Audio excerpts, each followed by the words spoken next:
Bye.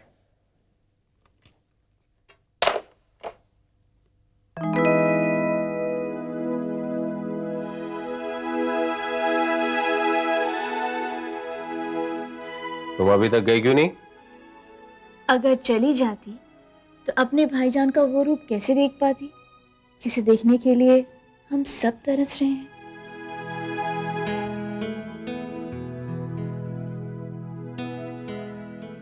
तुम भी मुझे बुरा समझती हो।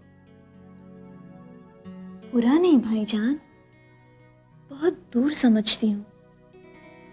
इतना दूर कि एक बहन का प्यार अपने भाई के कंधों पर सर तक नहीं रख सकता।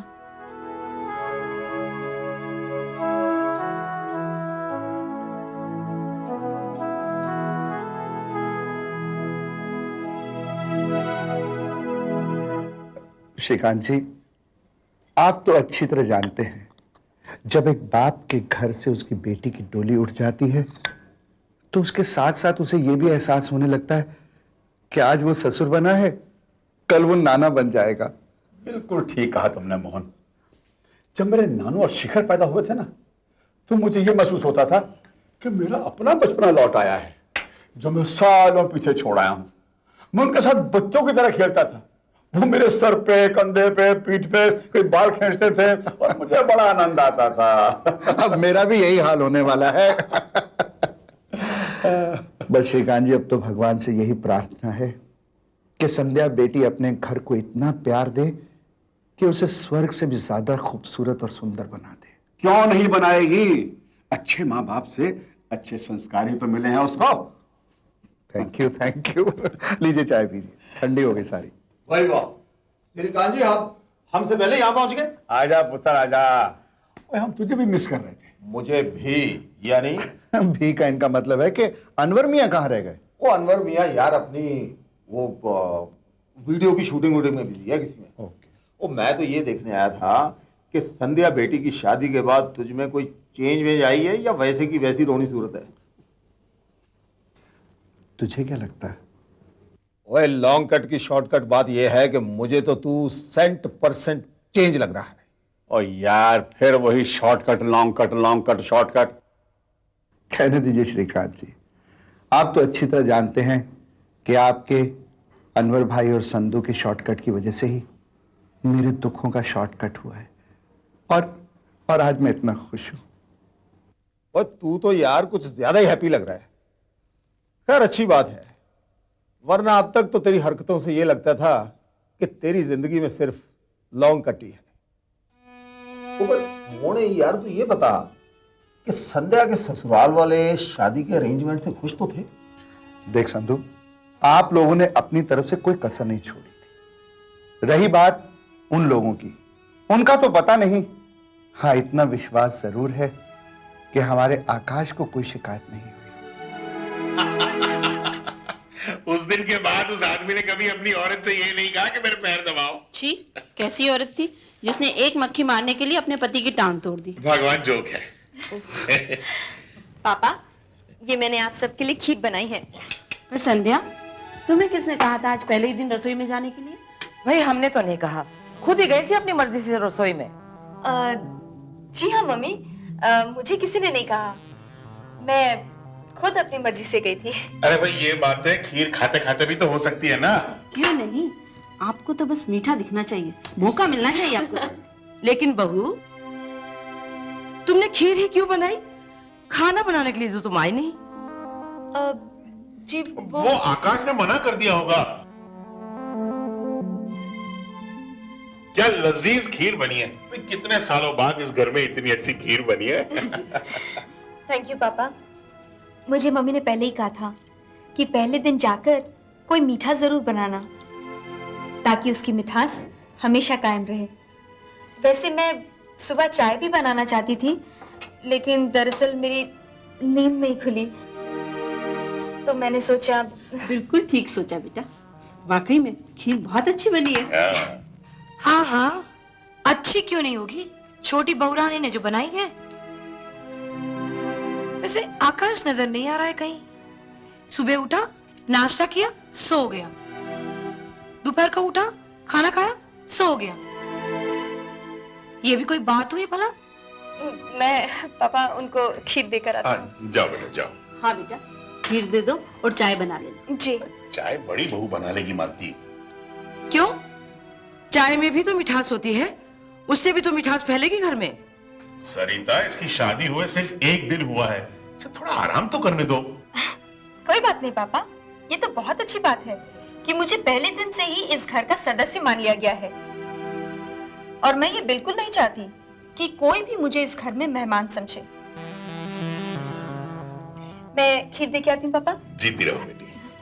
देखा भगवान, कितनी अच्छी है हमारी छोटी बहू। हाँ।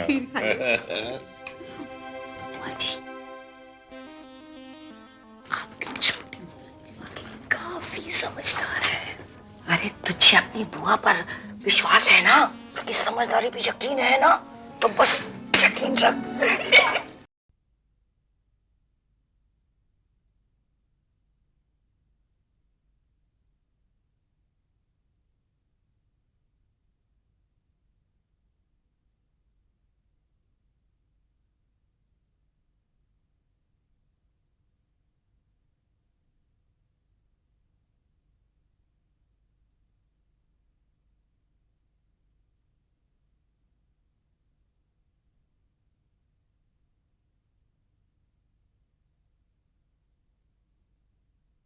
अरे आजू बेटा तुम।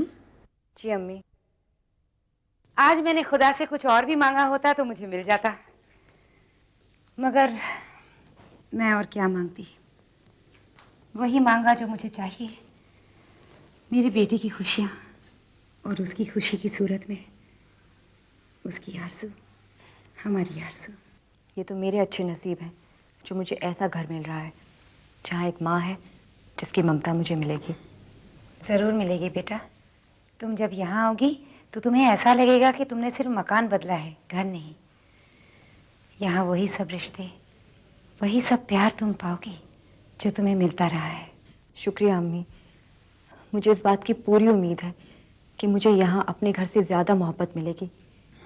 लेकिन क्या बेटा? लेकिन मुझे एक डर भी है अम्मी कि अगर मैं इस घर में ना आ सकी तो। ऐसा तुम्हारे जहन में भी कैसे आया? ऐसा तुमने सोचा भी क्यों? मैंने तो उसी दिन से तुम्हें अपनी बहू मान लिया था बेटा, जिस दिन पहली बार तुम्हारी सूरत देखी थी। मैं जानती हूँ अम्मी, और इस बात पर मुझे कोई शक भी नहीं है, लेकिन इन चंद मुलाकातों में मैं जितना सुहेल के करीब आ पाई हूँ, मुझे सिर्फ एक बात ही समझ में आई है कि वो आसानी से किसी को माफ नहीं करते, और जो इंसान एक बार उनकी नजरों में गिर जाता है उसे दोबारा वो मकाम हासिल नहीं होता। ये बात मुझसे बेहतर और कौन जान सकता है बेटा? मैंने तो अपनी आंखों के सामने हर रोज उसके इसी रवैये से अनवर को घायल होते हुए देखा है। इसीलिए अम्मी मैं आज आपके पास आई हूँ, खास तौर से उस वक्त जब सुहेल घर पर नहीं है, क्योंकि मैं अनवर अंकल की तरह सुहेल की नफरत का शिकार नहीं होना चाहती। लेकिन बेटा। नहीं अम्मी, आप ही कोई रास्ता निकालिए। कहीं ऐसा ना हो कि सुहेल को ये पता चल जाए कि मैं आपकी नहीं बल्कि उस इंसान की पसंद की वजह से उनकी जिंदगी में आई हूँ जिससे वो सबसे ज्यादा नफरत करते हैं, तो उनकी नफरत का कहर मुझ पर भी बरसने लगेगा। तू गलत समझ रही है बेटा, ऐसी कोई बात नहीं हुई है। अम्मी, अरे बेटा तू, मैं समझी कि तू घर पे नहीं होगी, इसलिए आपने आरजू से धीरे बोलने के लिए नहीं कहा, और ये बात मेरे कानों तक भी पहुंच गई। सुकून मैम, आप कुछ मत कहिए, आपका कोई कसूर नहीं है। मैं तो अम्मी से एक सवाल करना चाहती हूँ, घर में ऐसे हालात होने के बावजूद आपने खतरा क्यों मोल लिया? क्या सुहेल भाईजान से अबू की नफरत और बढ़ाने के लिए? ये तो क्या कह रही है बेटा? मैं तो दिन रात उनके फासले मिटाने की दुआ करती रहती हूँ, और तुम और काम ऐसे कर देती हैं कि ये फासले कभी मिटे ही नहीं। सुकून, तुम मुझ पर ये इल्जाम क्यों लगा रही है? क्योंकि सुहेल भाईजान के यकीन को चोट पहुंचाने का सामान इकट्ठा कर लिया आपने, साथ ही इनके दिल को चोट पहुंचाने की वजह बन गई हो आप। आपने कभी ये सोचा है कि अगर सुहेल भाईजान को ये पता चल गया कि आरजू अब्बू की पसंद है तो उन्हें कैसा लगेगा? यही खौफ मुझे भी परेशान कर रहा है सुकून, और यही बात जानने के लिए मैं अम्मी के पास आई थी कि अगर ऐसा हो गया तो क्या होगा।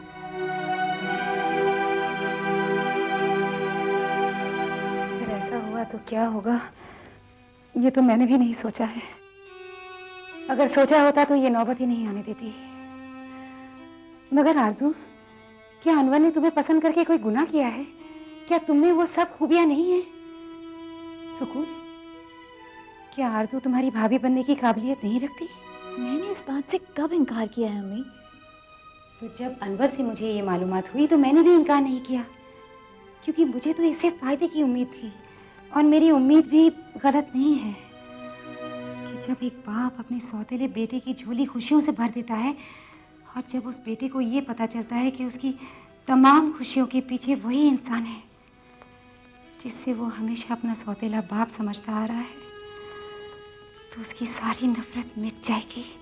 वो अनवर की इज्जत करने लगेगा।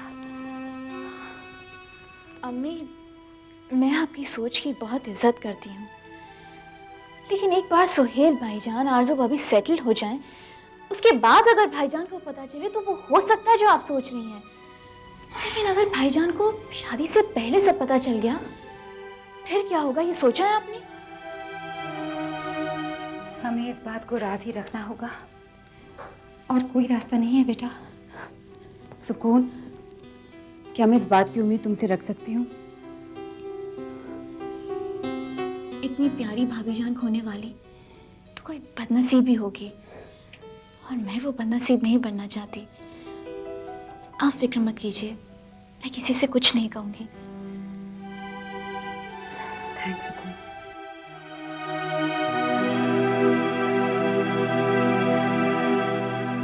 बेटा आग है तो बेटी समंदर की गहराई, जिसमें ये राज हमेशा के लिए समा जाएगा। और अब तू फिक्र करना छोड़ दे,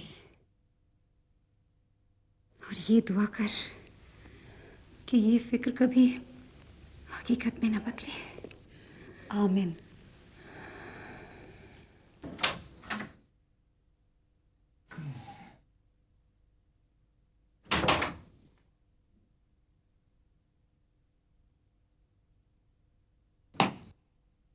क्या हो रहा है भाई? किताब पढ़ रही हूँ, बहुत अच्छी कहानी है, सुनाओ? नहीं नहीं नहीं मुझे तो तुम सिर्फ ये बताओ कि इस वक्त तुम्हारे पास किताब पढ़ने का टाइम कहाँ से आया? मतलब कि जब मैं ऑफिस से थका मांदा आता हूँ तो मैं तो तुम्हें आवाजें लगाते लगाते थक जाता हूँ कि भाई एक कप चाय पिला दो। तुम्हारे पास तो उसके लिए वक्त नहीं होता। फिर आज ये वक्त बदल गया है, अब तो मेरे पास वक्त ही वक्त है। अच्छा, क्या हो गया भाई? मुझे भी बताओ ना जरा। ओफो, तुम तो इशारों में बात समझते ही नहीं हो। जब तक पूरी डिटेल में ना समझाऊं तुम्हारे कुछ पल्ले ही नहीं पड़ता है। अब किचन में नई बहुरानी का राज हो गया है। अच्छा, संध्या ने आते ही रसोई भी संभाल ली? तुम्हें अब तक पता ही नहीं है? किस दुनिया में रहते हो तुम? भाई तुम्हें तो बहुत तकलीफ हुई होगी ना, आकाश की पत्नी ने आते ही रसोई पे कब्जा जमा लिया। मेरी बला से। ये तो ऐसा चक्र है जो औरत खुद अपने सर पर लेती है और समझती है उसे ताज पहन के रखा है। अरे मैं तो खुश हूं, बुआ जी की वजह से मुझे इस चूल्हे चौके से निजात मिली है। ये किताब मैं पिछले साल खरीद कर लाई थी, आज तक पढ़ने का वक्त नहीं मिला है। अब आज इसे लेके बैठी हूं। बताओ, मुझे खुश होना चाहिए या दुखी? भाई मेरे ख्याल से तो तुम्हें खुश होना चाहिए, और वैसे मुझे भी खुश होना चाहिए। अब तुम्हें मेरे लिए भी तो टाइम मिलेगा ना। लो, संगत बैठी नहीं कि मंगते पहले आ गए। जब भी सोचोगे तो अपना फायदा जरूर सोचोगे तुम, है ना? अब मैं क्या करूं, देखो ना मेरा प्रोफेशन ही ऐसा है। अब दूसरे की जरूरत में अपना फायदा तो मैं सोचूंगा ही ना। अच्छी मिसाल दी है दलाली के धंधे को तुमने। अभी घर में नई बहुरानी आई है, ये रोज रोज ऑफिस जाना बंद करो। अरे उस पर हुक्म चलाओ, उसको ये बताओ मुझे ये खाना है, वो खाना है, मेरे लिए ये बनाओ, वो बनाओ। भाई तुम पे तो मेरा हुक्म चलता नहीं, अब उस पे क्या हुक्म चलाऊं मैं, है? वैसे एक बात है, कुछ भी हो, है लड़की सुशील, हर समय काम करती रहती है। कभी इसकी चाय बनाती है, कभी उसका नाश्ता बनाती है। मैं तो जब भी उसे देखता हूँ काम ही करती रहती है। बस बस, बहुत ज्यादा तारीफ की ना तो मुट्ठी भर के नमक डाल दूंगी तुम्हारे खाने में। ये तो सब 4 दिन के चोचले हैं, बाद में तो माँ जी मेरे सर में दर्द है, माँ जी खाना बनाते बनाते मेरी नस खिंच गई, थोड़ा आराम कर लूं। वैसे ये सारी बातें तो मैंने तुम्हारे मुंह से भी सुनी हुई हैं। अपने तजुर्बे से कह रही हो तुम? हाँ, और क्या, हर घर की बहू ऐसी ही होती है। ये तो मेरी सास बहुत अच्छी है, वरना शादी के दूसरे दिन से ही मैं ये सब करने लगती। इतने सालों तक रसोई घर में नहीं घुस के बैठती। चलो अच्छा हुआ, तुम्हें छुटकारा तो मिला ना कुछ दिनों के लिए। कुछ दिनों के लिए? क्या मतलब? नहीं, वो मेरा मतलब है कि वो अभी तुमने ही कहा ना कि वो कुछ दिनों के बाद नई बहू भी कहेगी कि वो मम्मी आज तो मेरे सर में बहुत दर्द हो रहा है, मम्मी मेरी कमर में बहुत दर्द हो रहा है, मम्मी मैं मर गई मम्मी आज। फिर बेचारी मम्मी क्या करेगी? मम्मी तो तुम्हें ही आवाज लगाएगी ना, है ना?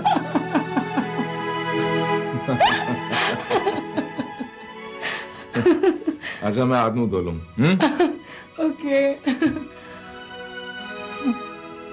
मम्मी आवाज लगाएगी तो सरिता बुआ किस मर्ज की दवा है?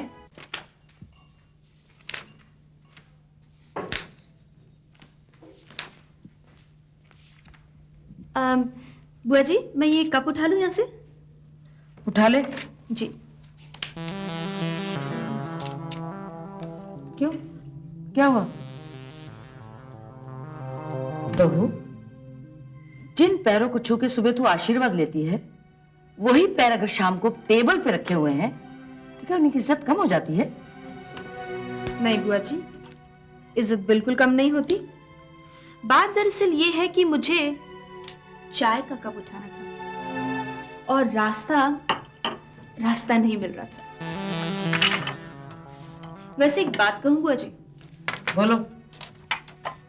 सुबह सुबह जब आप जैसे बुजुर्ग पूजा करके आते हैं ना, तो उनके अंदर ईश्वर की भक्ति का एक तेज होता है, और उस वक्त सुबह सुबह जब उनके पांव छुए जाएं, तो दिल को बहुत शांति मिलती है, और वो शांति मुझे आपके पैरों को छूकर भी मिलती है।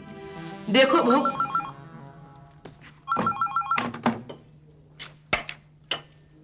हेलो।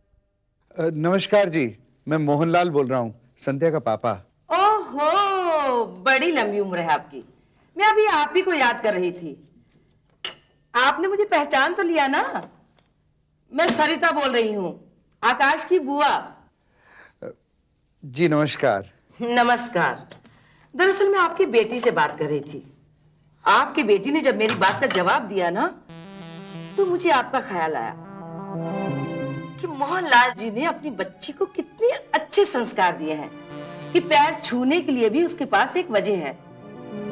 सुबह पांव क्यों छूने चाहिए, दोपहर को किस लिए छूने चाहिए, और शाम को क्यों नहीं छूने चाहिए, वगैरह वगैरह वगैरह।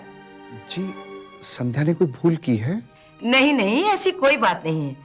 अरे मैं तो आपके बच्चे की तारीफ कर रही थी, बहुत ही समझदार है।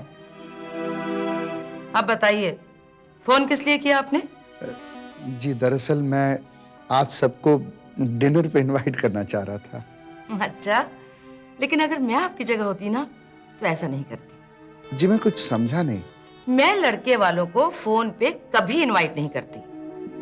जी आप बिल्कुल सही कह रही हैं, लेकिन मुझे। अच्छा, आप अपनी बेटी से बात करिए, बड़ी देर से इंतजार कर रही है। जी।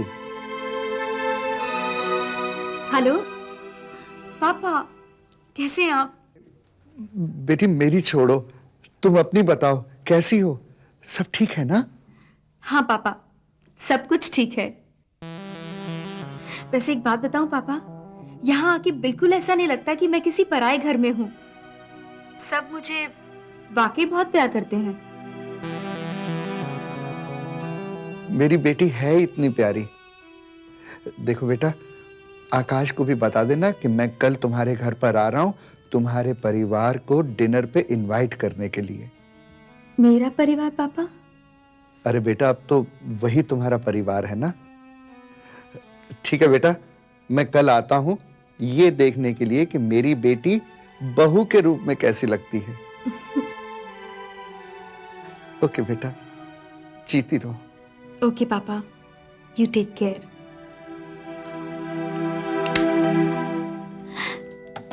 पता है पापा ने क्या कहा? उन्होंने कहा कि कल वो हम सबको डिनर पे इनवाइट करने के लिए आ रहे हैं। हाँ मालूम है, मैंने उन्हें सलाह दी थी कि बेटी के ससुराल वालों को फोन पे इनवाइट नहीं किया जाता। अरे वाह, ये तो आपने बहुत अच्छी एडवाइस दी। वैसे मैं आपको बता दूं, मेरे पापा की बिल्कुल ही आदत नहीं है कि किसी के भी यहाँ बिना फोन किए जाएं।